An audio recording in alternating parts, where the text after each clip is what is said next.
Essequibo 99.1 FM. Burby's 99.5 FM. Kaieteur Radio.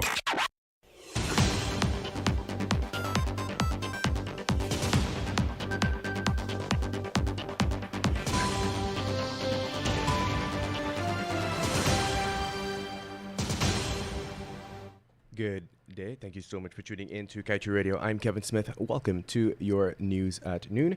Without further ado, let's get to the news in detail. Chartered accountant and attorney at law Christopher Ram is of the firm conviction that the arrangement for relinquishment in the 2016 Stabroek Block production sharing agreement is not only reckless but absolutely irresponsible.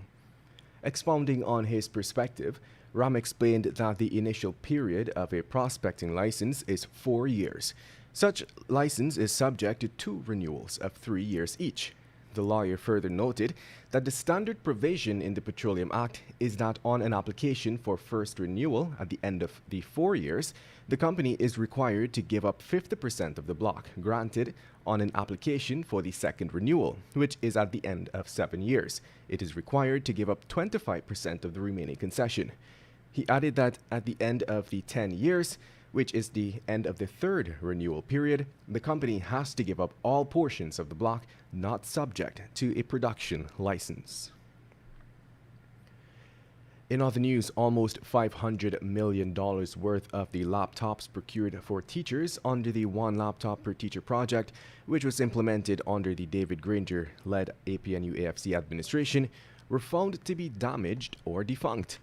The damaged computers were part of 9,609 laptops that were purchased by the e-government unit established under the PPPC government in 2015.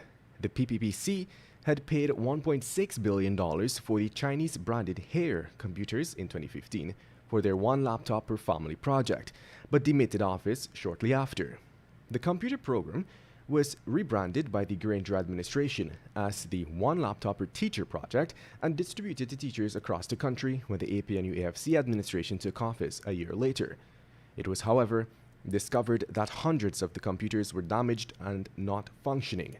The issue came up for discussion before the Parliamentary Public Accounts Committee yesterday, where it was noted that no steps were taken by the government to be compensated for $495 million worth of damaged computers bought from the Chinese company.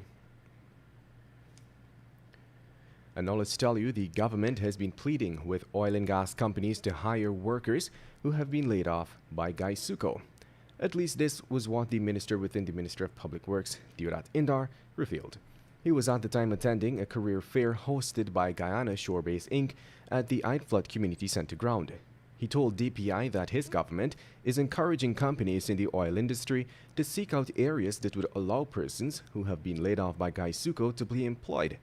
The fair, currently being hosted by the Shorebase, which began on September at the Providence Stadium, is seeking to recruit 150 persons to work with the company. Indar had said that the Shorebase had approached the government for advice on where it could look for workers to fill those spots. The minister said that he told them that the best place to recruit persons is from the quote-unquote catchment area where Kaieteur had lost workers. And moving on. With over $160 million already spent on the Chedi Jagan International Airport's expansion project, the government is prepared to spend even more money to facilitate rehabilitation and construction works at the country's main port of entry. The Ministry of Public Works recently released a notice inviting sealed bids for the construction and rehabilitation works of VIP, new and existing commercial buildings at the Chedi Jagan International Airport Corporation. The ministry noted that this project is estimated to cost $612.5 million Ghana dollars. Bidding will be conducted through the national competitive bidding procedure specified in the Procurement Act.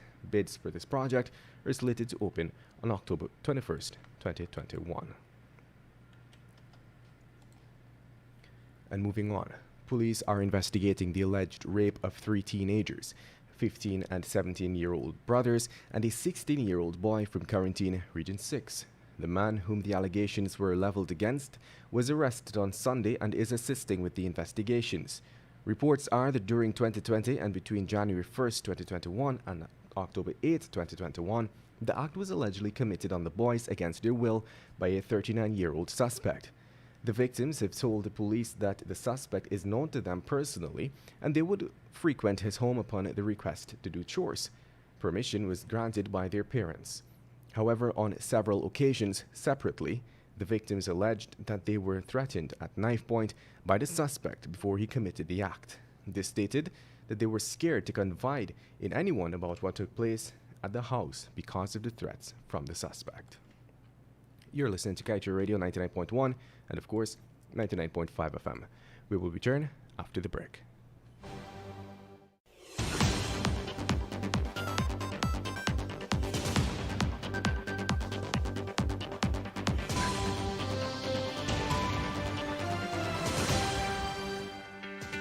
This is GHK Lal inviting you to join me weekdays from Monday to Friday on the National Outlook for commentary on a range of issues. Immediately after the 12 noon and 7 p.m. newscasts on Kaieteur Radio at 99.1 FM and 99.5 FM. Looking forward to you sharing in the conversation. Welcome back. Let us continue with the news. A 32-year-old man is now in police custody after he crashed a stolen car into a bridge which is still being constructed during a police chase at Plaisance on the east coast of Demerara at around 21 hours 45 on Sunday. The suspect had stolen the car and other items from a 29-year-old male technician and his girlfriend at industry. According to investigators, the victim borrowed his uncle's car and went to industry where he parked and secured the car on the southern side of the main road. The technician and his girlfriend then went across the road in the vicinity of the arch.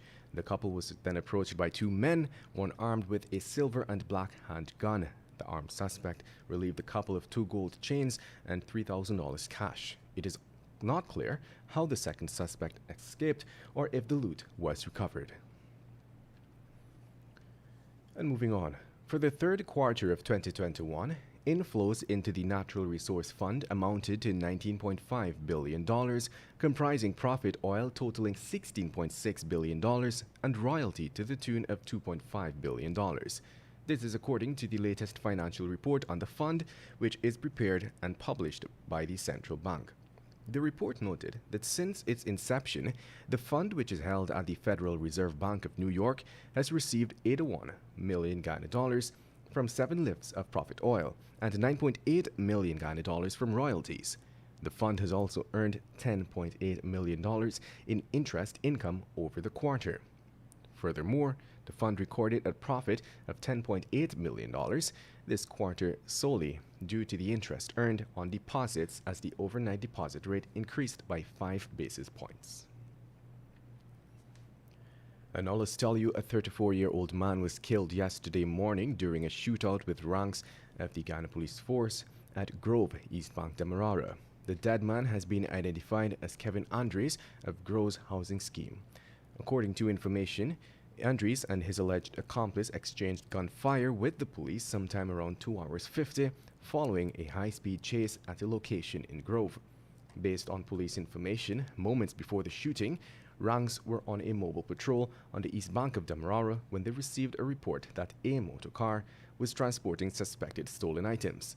According to reports, the vehicle was spotted in the Diamond area and pursued by the ranks. And more troubling news, a mayor of Rose Hall Town has once again caught himself in another incident, hot on the heels of a previous one in which a man threatened to kill him. Mayor Dave Budu was this time around assaulted by a Gawu field officer and councillor on Sunday at the Hampshire Civic Centre. Police in a statement said that the incident occurred at approximately 11 hours 50 after the conclusion of a meeting that was attended by the Minister of Local Government, Nigel Dharamlal. According to police, the mayor indicated that on the day in question, he was at a meeting at the Hampshire Civic Centre with the minister and the Neighbourhood Democratic Council, councillors from Kilcoy, Hampshire, and Rose Hall Town. He said that there was a discussion about drainage and irrigation, and upon conclusion of that meeting, he and the suspect got into an argument. He reportedly told the police that the argument was premised on the cleaning of the Williamsburg Street located in the Carrollton area and that the suspect became annoyed and began to verbally abuse him. It was alleged that by Boodoo, that the suspect dealt him a cuff to the back of his neck after calling him a quote-unquote waste man. And with that, we've come to the end of today's newscast. But before we wrap things up, let's head over to page 7 of the Kaieteur News, dedicated to, of course, being blunt. Guyana is now benefiting from Japan's gift of 23 viral NRA test kits that can enable 5,750 tests for COVID-19. But no Guyanese should believe that Japan is doing this out of the kindness of its heart. Japan is doing this so that it has chips to cash in when the big business opportunities come up for participating.